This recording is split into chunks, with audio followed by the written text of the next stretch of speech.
Ahí no me escucho yo. Perfecto. María José, ¿me escuchas? Aló, Rodrigo. Disculpa este accidentado comienzo de programa. Yo estaba hablando, haciendo el programa, conversando contigo, aunque todavía no me contestabas. Yo no decía ni por qué no me contestabas, era porque no estaba saliendo al aire, discúlpame. No hay problema. Bueno, estaba haciendo una súper introducción mientras ganaba tiempo para contar del Museo de Bomberos, esta maravilla de museo que tú diriges hace poquito tiempo. ¿Hace cuánto tiempo existe el Museo de Bomberos desde su inauguración, María José? Se inauguró el año 2017 y comenzamos a funcionar abriendo público el año 2018. Así que somos muy nuevos todavía. Muy nuevos, exactamente. Tú eres la directora ejecutiva del Museo de Bomberos de Santiago desde su comienzo. Antes fuiste durante 6 años la directora del Museo Benjamín Vicuña Maquena.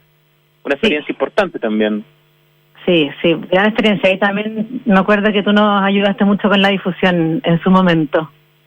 Yo creo que el Museo Benjamín Vicuña Maquena y el MUBO, por lo reciente, y el Benjamín Vicuña Maquena quizás porque no ha tenido mucha publicidad o porque es un museo chico, son justamente dos espacios de Santiago que no son tan conocidos y que probablemente pueden dejar con la boca abierta a muchas personas. También estuviste como subdirectora antes en la Casa Museo Eduardo Frei Montalva, otro lugar interesantísimo y tampoco creo que es suficientemente conocido.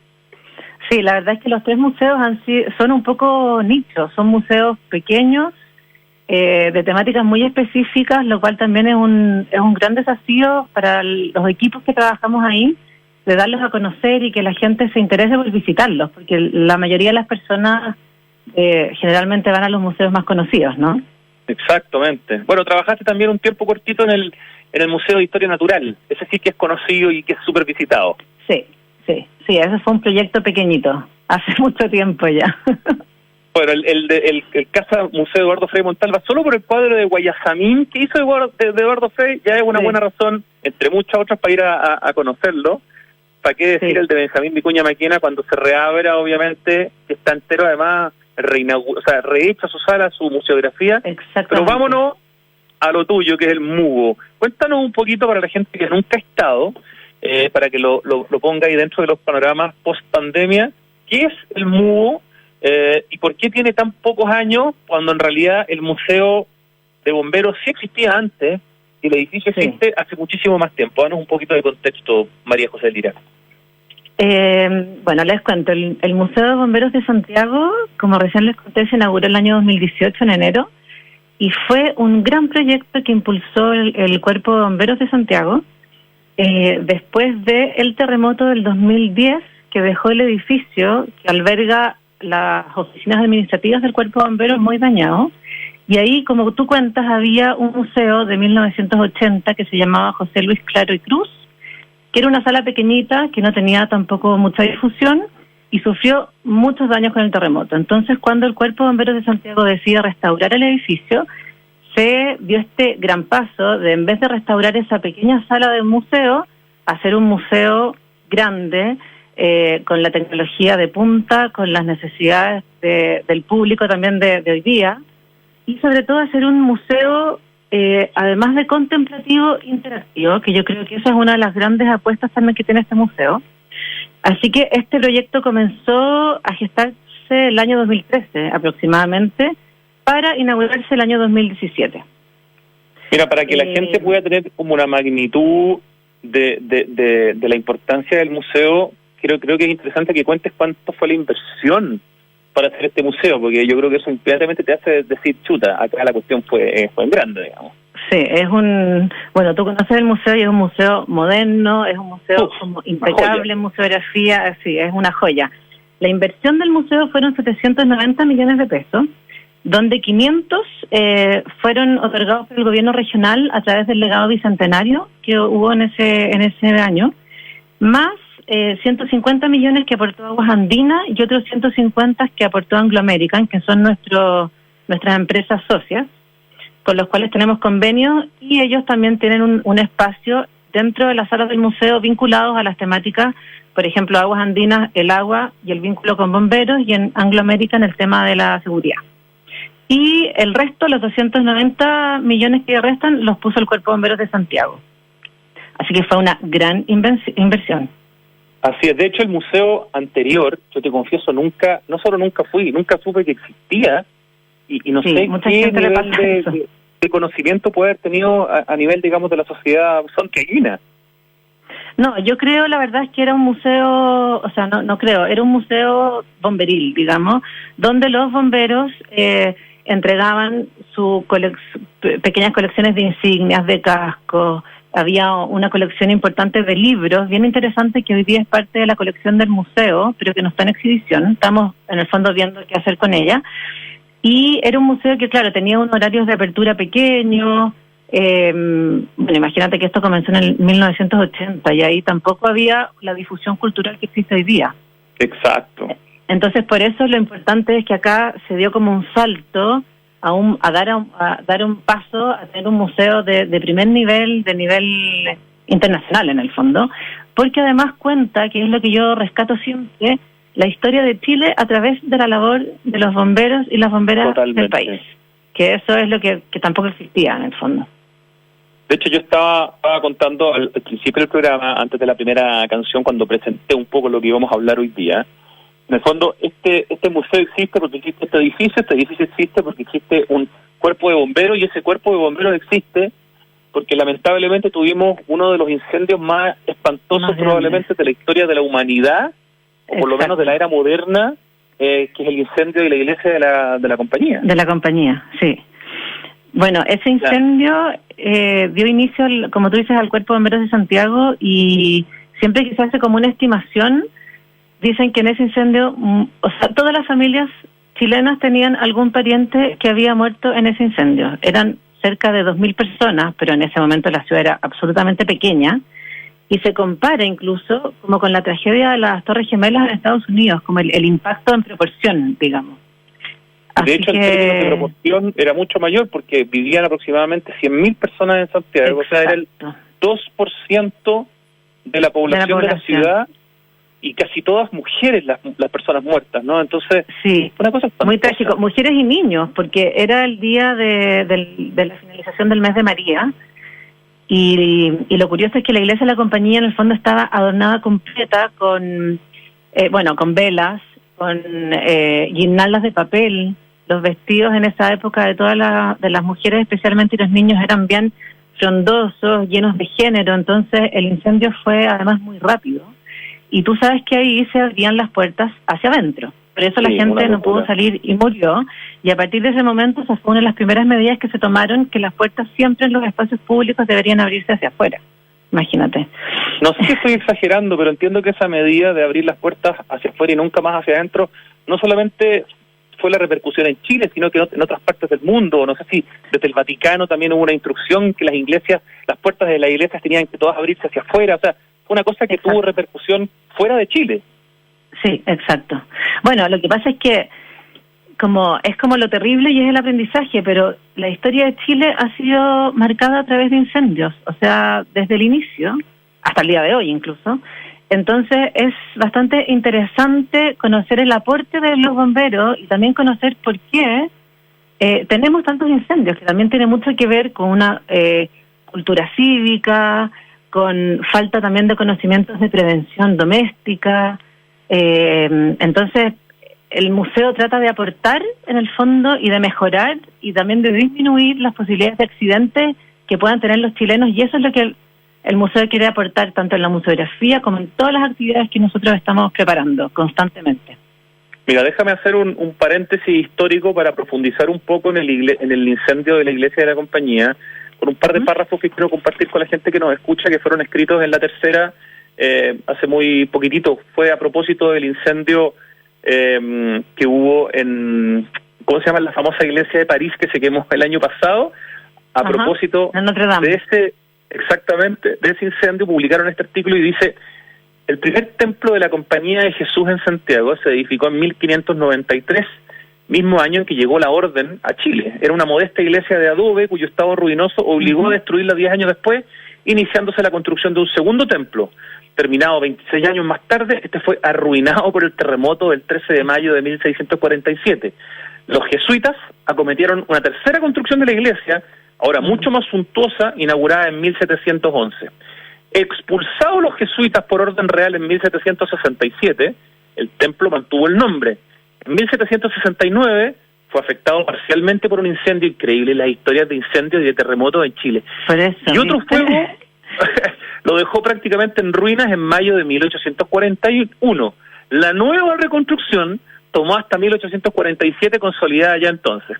Con fama de principal, uno de los pocos edificios con reloj en la ciudad, recibió en 1863 una nueva versión del mes de María, que remataba su celebración en la tarde del martes 8 de diciembre, el día de la Inmaculada Concepción y el aniversario, además de las Hijas de María, asociación piadosa que sumaba unas 6.000 integrantes y que cierto lenguaje designaba como beatas, o mujeres dedicadas a la vida religiosa, sin votos formales ni pertenencia a una congregación.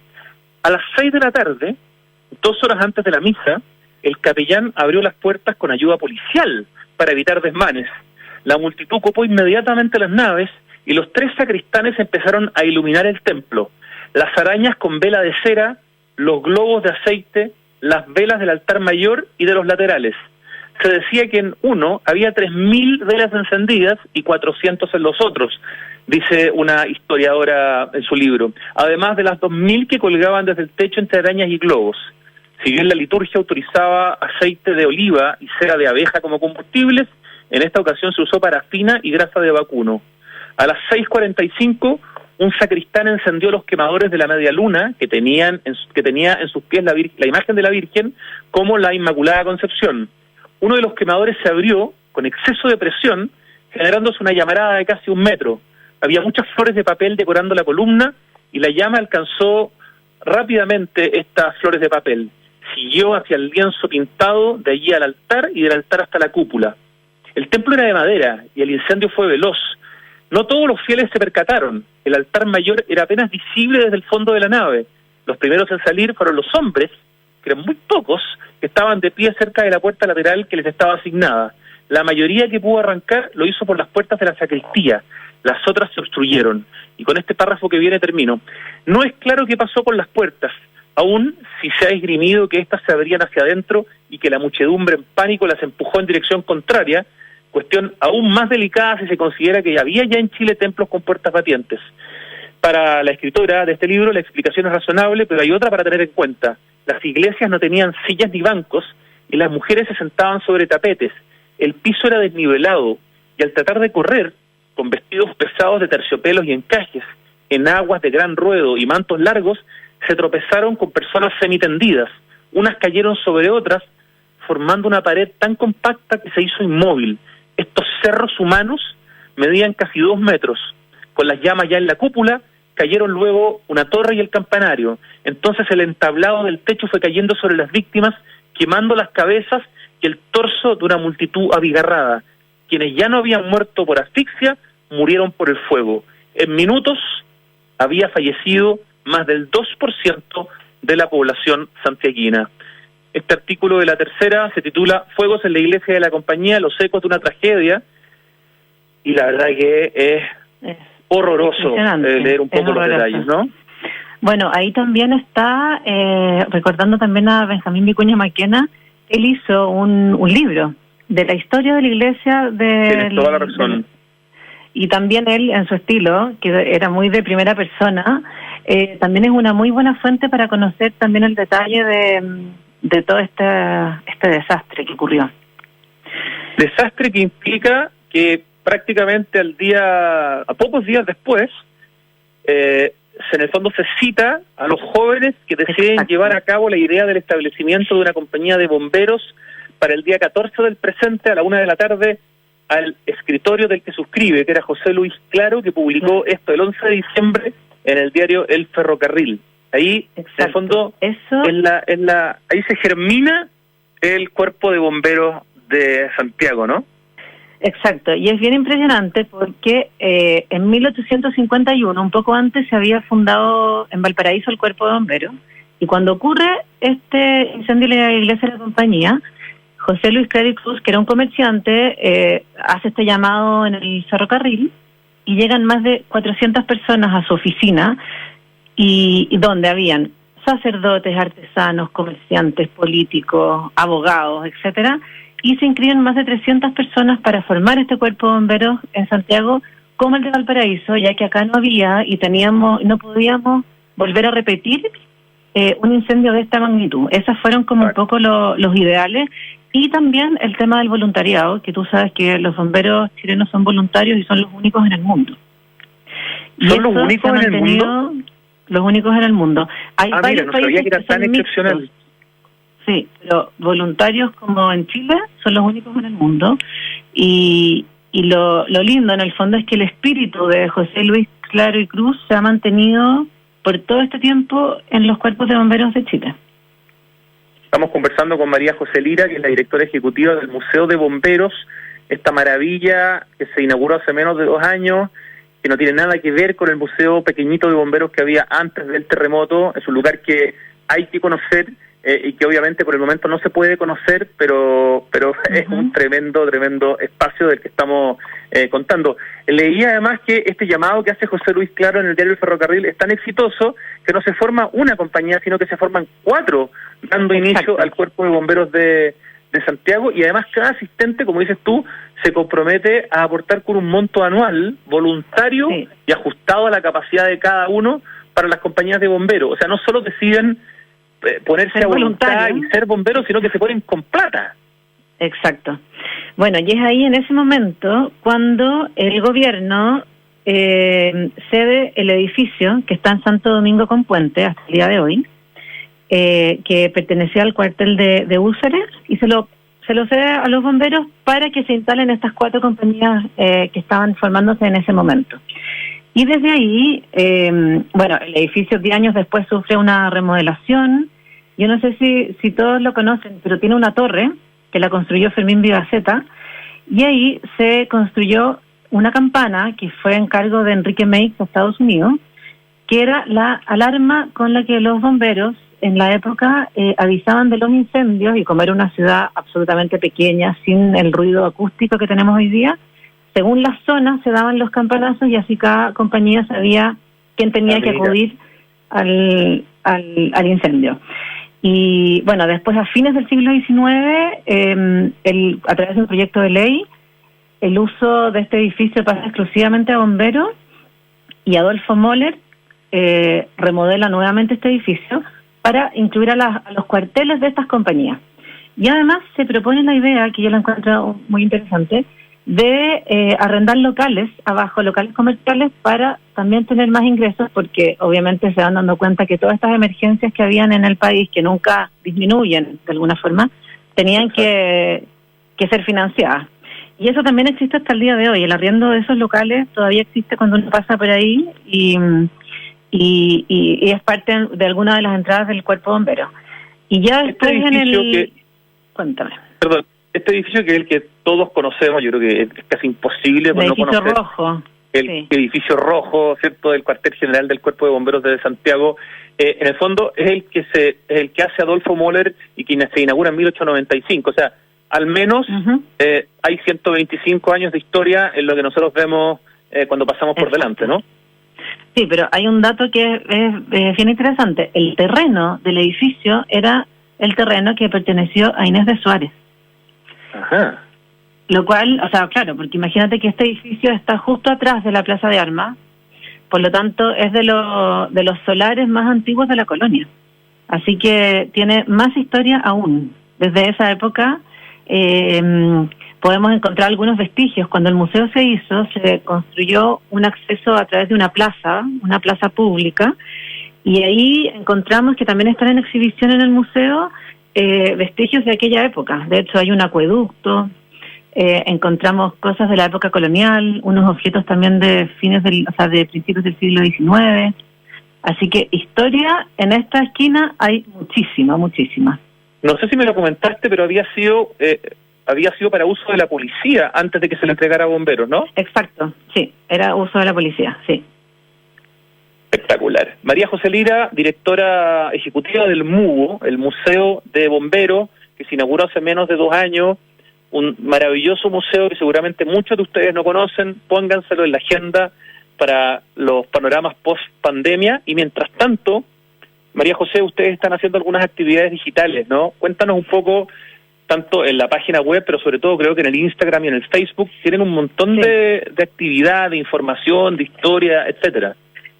Exacto, mira, apenas se empezaron a tomar las medidas por la expansión del COVID-19, el museo cerró las puertas y comenzamos a trabajar fuertemente en digitalizar el museo, en poder llevarlo un poco a las casas.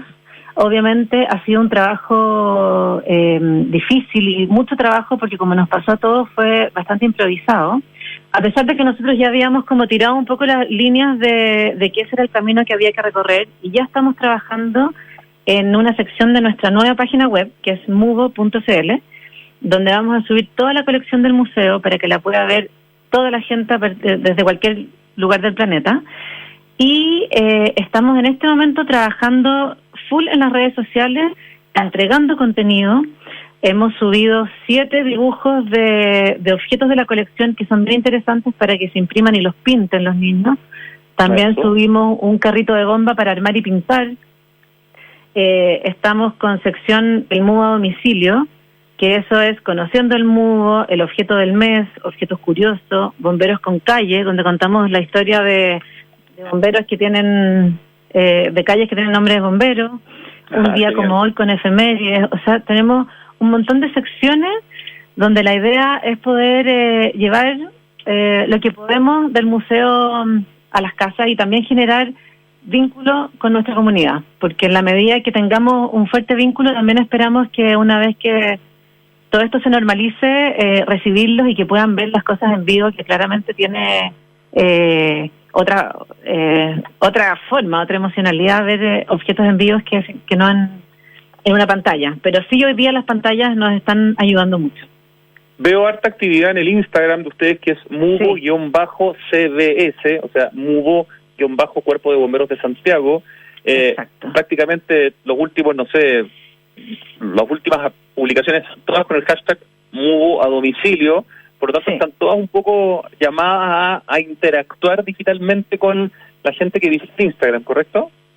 Exactamente, sí, tenemos, bueno, yo te diría que lo más activo es Instagram, pero además tenemos Facebook y Twitter, además de la página web, y ahora estamos trabajando en unos proyectos bien interesantes y esperamos que también les guste a toda la gente, que estamos haciendo una campaña de donación de fotografías. Queremos de alguna forma registrar esta pandemia, porque han habido varias pandemias en la historia de Chile donde no hay mucha información, y también queremos generar un vínculo como de la historia de los bomberos, y ya lo vamos a lanzar muy pronto. Es probable que todo este material también lo dejemos en una sala del museo, que sea como la sala que le pertenezca a la comunidad, así que estén todos muy atentos porque se vienen cosas entretenidas para aprovechar este tiempo de cuarentena. Una de las cosas, María José Lira, directora del Museo de Bomberos, impactantes cuando uno va al museo, son esas imágenes del incendio de la Torre Santa María, así como también estas, no sé si son dioramas o son maquetas, donde realmente muestran un poco algunos de los casos de incendios de Chile, pero las imágenes en película, digamos, en video de los incendios son bien potentes. No sé si hay algo de eso que también se puede ver hoy día de manera digital. Sí, no lo hemos subido por ahora fotografía, pero tenemos también pensado subir algunos de esos videos porque el contenido es muy bueno, y lo que se pensó es también en generar un poco el impacto de ver un incendio, pero como una herramienta educativa, como también de prevención, y para ver la labor de los bomberos también. O sea, en el museo, en varias salas, siempre hay alguna pantalla interactiva o con algún video que te muestre realmente lo que genera un incendio, que eso también genera, te invita a tomar precauciones, digamos. Así que también están en nuestra planificación subirlas a las redes sociales. De los espacios que tiene el MUVO, de las distintas secciones que tiene, ¿cuál dirías tú que es la que más llama la atención, la que más como que le genera interés del público, de la gente que ha ido en este más de año y medio en que han estado abiertos hasta parar por el tema de la pandemia? Yo creo que hay como varias salas que son bien atractivas para el público. La primera es una línea de tiempo bien grande de la historia, desde la formación del Cuerpo de Bomberos hasta el 2014, que termina con los incendios forestales de Valparaíso. Y esa es una línea de tiempo que tiene varias lecturas. Abajo, a la altura de los niños, hay unas cajitas análogas que uno las abre con contenido, pero están representadas distintas escenas de la historia del Cuerpo de Bomberos, que tienen música, algunas tienen animación, otras son talladas en madera, que además es un trabajo muy fino, muy bonito. Están estas pantallas con los incendios importantes y se va contando además la evolución del cuerpo, de la historia del Cuerpo de Bomberos de Santiago. Yo creo que esa, que es como la primera sala, es bien atractiva. Después están, bueno, el espacio de Aguas Andinas y Anglo American también, porque son los espacios como de, yo te diría, full tecnología, donde hay pantallas touch, hay juegos para niños que hablan de prevención. Está, por ejemplo, en Aguas Andinas el recorrido del ciclo del agua, que es muy interesante. Y la sala de material mayor, yo considero que también es una sala muy atractiva, que está la evolución de varios carros chilenos en 3D, además de una exhibición muy bonita de distintos carros en maqueta en miniatura. Y eso también es súper atractivo para el público, es muy bonito. Los cascos también, a través de la historia, ¿no? Es súper atractivo. Me acuerdo cuando fuimos a grabar, los cascos eran un lugar importante también. Exacto, eso está en la sala de grandes incendios, donde se va contando los grandes incendios que ha tenido Santiago en el siglo XX solamente. Y ahí se cuenta la evolución de las herramientas para apagar los incendios y de las herramientas con las que contaban los bomberos. Y frente a eso está la vitrina que dices tú, que es la evolución de los cascos, que es muy, muy bonita. Y también habla de cómo ha ido mejorando la seguridad. O sea, primero era un casco muy pesado, pero que no te protegía la cara, digamos, los ojos, la nariz, y hoy día es un casco que no es un objeto hermoso, digamos, pero sí tiene protección personal, que es lo que importa. Entonces habla también de todo ese tema. Oye, estoy viendo en el Instagram el limpiador metálico de calderas. Sí. Parece una araña, es una cosa bien media pavorosa la imagen, pero debe haber sido bastante eficiente para esos tiempos. Exacto, sí. Se metían en las calderas como en la cañería para limpiar la suciedad. Y eso, bueno, esas son partes de esos objetos. Nosotros los destacamos en el objeto del mes, que le pusimos una vitrina especial. Al final del recorrido del museo hay una vitrina todos los meses con un objeto distinto. Y además, obviamente, lo subimos a nuestras redes y lo complementamos con objetos curiosos, que hay veces que tienen mucha vinculación, porque en el fondo son objetos que nadie conoce. Bueno, cuando la gente pueda ir al museo, al MUBO, van a estar yendo además a un edificio que es monumento histórico desde 1983. Así que eso también le da otro mérito patrimonial a la visita al MUBO. Dano, a todo esto no hemos dicho en ningún momento la dirección. Esto está en el fondo en una esquina en el centro de Santiago. Claro, o sea, el edificio está por Santo Domingo, en la esquina de Puente. El número es Santo Domingo 978, pero esa es la entrada al cuartel general del Cuerpo de Bomberos. La entrada al museo está unos metros a mitad de cuadra, digamos, donde hay un portón, y uno accede por una plaza que se llama la Plaza Alfredo Santa María, donde hay exhibición de carros antiguos, hay una campana que sobrevivió al incendio de la iglesia de la Compañía, y ahí está el acceso al museo en el segundo piso. Hay un lugar para sentarse y tomar y comerse algo. Bueno, esperemos que vuelva cuando vuelva al museo, ¿no? Un carrito, ¿no es cierto? Es una rica plaza, como silenciosa, para relajarse también para la gente que trabaja en el centro de Santiago, y ahí no hay que pagar entrada, porque eso está previo a pagar la entrada. Sí, exacto. Es una plaza a disposición pública, y como tú dices, hay una pileta, entonces hay sonido del agua, es un lugar muy tranquilo, a pesar de estar en pleno centro. Y tenemos un carrito también, hay mucha gente que almuerza y hay unas mesas. Sí, es bien agradable el lugar, pero la gente se confunde porque no es en el fondo, es por Santo Domingo, a mitad de cuadra está el portón de acceso al museo. Perfecto. La entrada al museo, para cuando podamos volver, ¿cuánto cuesta y qué descuentos tiene para tercera edad o niños, etcétera? A ver, los colegios y tercera edad entran gratis. El público general, 1.000 pesos, y estudiantes sobre 7 años, o sea, niños sobre 7 años, 500 pesos. Tenemos un montón de convenios, tenemos el último sábado del mes gratis, bueno, además del Día del Patrimonio, museos de medianoche, el Día del Niño, el Día del Bombero, y un montón de actividades que son más masivas, que son todas gratuitas.